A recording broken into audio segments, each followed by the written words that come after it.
Hi, I'm Ash. Welcome back to my channel. Today we're going to be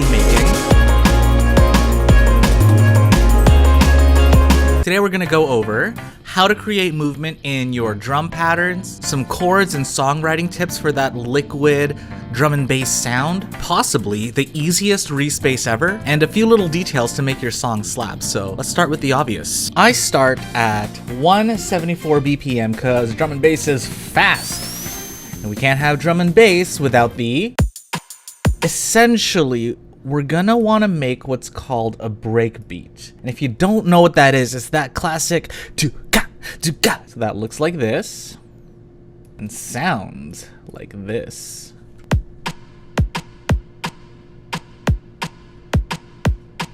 So drum and bass, D&B, it's all about movement. So at first I wanted to try a hi-hat for that. But no, let me show you something cooler. If you didn't know, this is the ultimate production hack to add movement to any of your beats. And all you gotta add is a tambourine. I find it's more organic and it's not quite a hi-hat, so sonically it fits so nicely within any loop. So here's the tambourine loop I made. I made it inside Drum Rack and brought in a bunch of different tambourine samples so I could alternate between them in the MIDI. I mean, you could always just go with a splice loop or something, but all D&B producers are boomers, so boom, roasted. This way probably makes more sense. As for the sounds themselves, if we go back to our kick and snare, the snare is actually made from a percussion because it needs to sound organic. And then I just layer it with a tiny little bit of snare here to give it a bit of transient and help it cut through a little. All running through reverb, EQ, and a limiter. You get something that sounds like this. For the main kick, I just used this sample. Something short and clicky because I gotta make room for the bass. Now, can't have drum and bass without the promos, right? You were gonna say promos. You got the drums, you got the bass, but do you have the promos? Oh, hello. Missed you. Really? I don't care, because DistroKid is here sponsoring the video with a huge and massive promotion. Drum and bass is popular, but do you know how you break through all of the noise on social media? Oh, there's so many. Well, with DistroKid, you've got awesome promo cards that make your next release look as dope as they sound, because I know you worked hard on those tracks. Yeah, you've already shown me. Could you get me playlisted on Spotify or not? Well, actually, with DistroKid's Spotlight, the power is in the hands of the people. DistroKid is a bunch of playlists that are filled with songs that are voted from people like you, and it's easy. Just go to this page. Not that one. No, that one. No, that one. Really? Woo!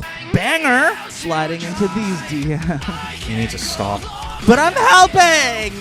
No, but actually, thank you, DistroKid, for sponsoring this video. Also, get 7% off your first year of DistroKid with my VIP link. Come on, you gotta playlist it. Let's go. Salapadabays. First, we pick a chord progression. Oh wait, hang on. That means let's make a... So for the chords, this is the progression that I ended up using. It's only two chords. You have F minor and C sharp major. With the C sharp, I ended up adding in the 9th to make it sound a little bit more ethereal. And then bringing it down with the inversion. You can go shift up and down for the octave, just to keep the chord a little tighter. Before I get to the sound, I always make sure to figure out chords first. And I like to take my time doing this because they sound good as a simple sound like a piano, then they're gonna sound even better once we do some sound design. Speaking of the sound design, have you heard about the magic of FM pads? FM, or frequency modulation. This is made in Serum. You can do it in Vital as well and follow along, but check this out. It's metallic. It's lush. It's so deep but textured. Organic. Wait. Does this make me down pad? Oh, please come back. Okay, anyway, it's made with 2 sine waves. For this, I used basic shapes. And in this position, wavetable position on the very left, it gives you the sine wave. On oscillator A, I go FM from B, make sure you're turning this on, and I spread it out over different octaves because that gives you the texture. Listen.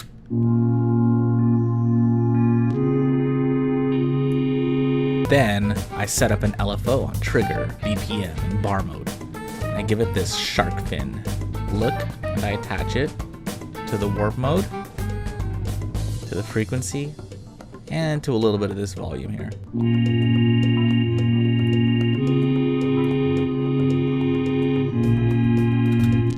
Finally, on the envelope, I changed the attack just a little bit to give it a little bit of a rise before the note hits, so it's not so plucky. You can play around with different LFO shapes too, but this is the one I settled on.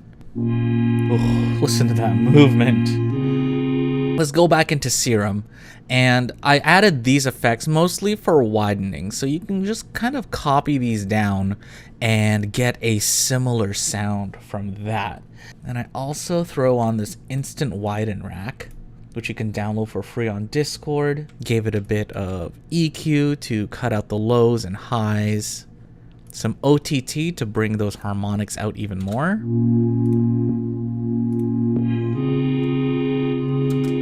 Finally, just a little bit of reverb. Less OTT is more organic, but in this case, it fits the song that I'm working on better. Oh, you so sexy, OTT. Oh yeah, and also a piano for a bit more pluckiness.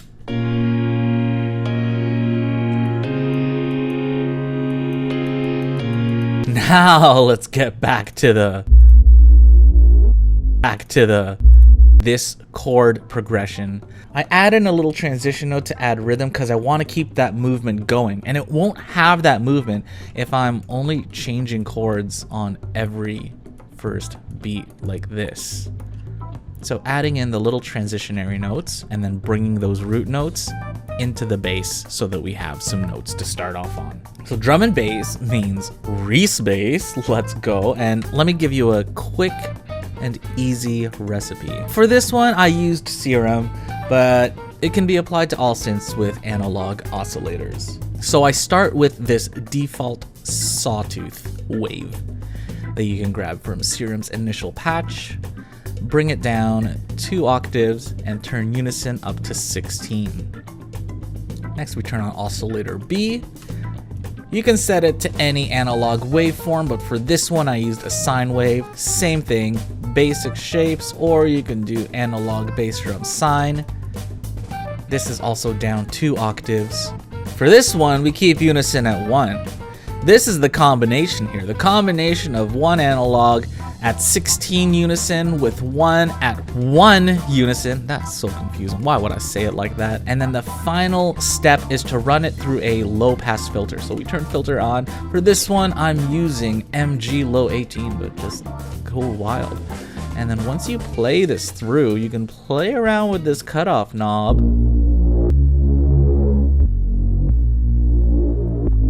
to get that really reesy sound. I've also added an LFO on envelope, BPM, and 2 bar mode using this shape onto the frequency to give it a little bit of movement, because as we said before, drum and bass is all about movement. Bam, that's a simple reese. Simple yet versatile. Then just layer that baby with a sub, and oh my gosh. This sub is great because you can even thicken up and widen the reese for even more effect. OTT, erosion, EQ, and as I said before, the majority of the movement comes from the songwriting, aka the note selection. So get those transitionary notes in there. Also, throw in a few cool octave accents too. Don't forget the side chain. And that's it. The drum and bass. Now before you add anything else I need you to pay attention, okay? Because these drums have so much going on, anything else added needs to be simple to play off the bass, okay? So if we get to the lead, I just used this string loop here. I picked it because it's a really simple, repetitive, arpeggiated melody that plays on each quarter note. And with Liquid, I use more organic leads instead of synthy ones, but I want to still have it in your face. So erosion, saturator, EQ, and reverb to like really put it in your face. I also do this cool trick with the auto pan where you put it to these settings so that it almost gives it a bit more of a rhythm.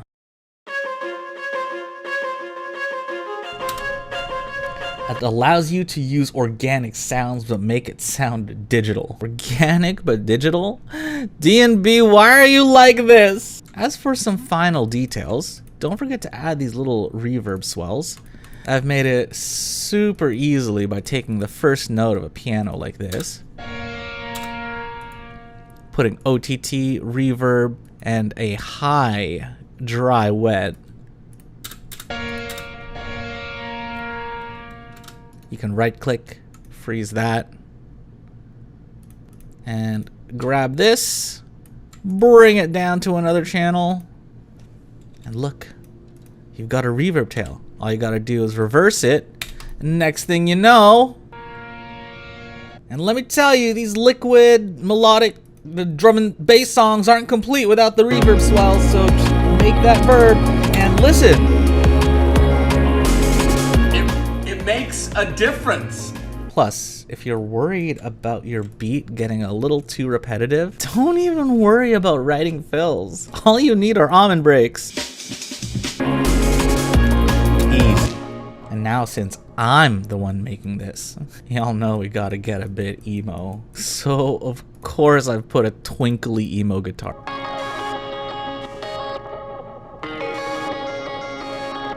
Y'all know me. Actually, I want to give a quick shout out to this channel for giving me the inspiration for this track, because this little 30-second clip gave me so much inspiration to actually make this entire thing. So I eventually want to finish this song. So Lauren, if you're out there, you want to actually play some guitar on this? Reach out in the DMs, please. Other than that, if you like what I'm doing, if you learned something, please like and subscribe. Don't forget to hit that bell so you don't miss a video. It really helps me way more than you think. You can also grab these presets on my Patreon. If you have any questions, I go live on Twitch. You can ask me stuff there. Other than that, follow my socials. Lauren, I'll wait for your DM. Thank you so much. I'll see y'all next time. Peace!